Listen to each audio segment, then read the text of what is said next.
The Institute of Certified Public Accountants of Kenya has come under scrutiny in the recent months following revelations of financial malpractices at various companies, among them the Ngumi supermarkets, Kenya Airways, Mumias Sugar, and most recent, Imperial Bank.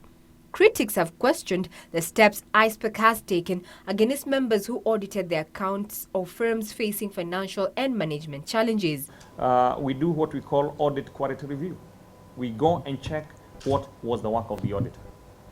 But the problem with most of the companies you have mentioned, the auditor is not to blame. In fact, the organizations you have mentioned, it is the business model that went wrong. In its defense, ICPAK says 24 of its members who worked on the books of any of the firms under scrutiny are being probed to ascertain if they cooked the books or failed to disclose key information. If found culpable, members face hefty fines and also risk being delisted as certified accountants. If you really want to appoint an auditor, come to the institute to verify whether somebody is our member. We have so many rogue accountants out there.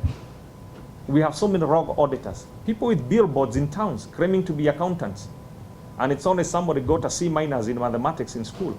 ICPAK Chief Executive Officer Patrick Ngumi also challenged both private and public companies to adopt business models that allow for financial transparency.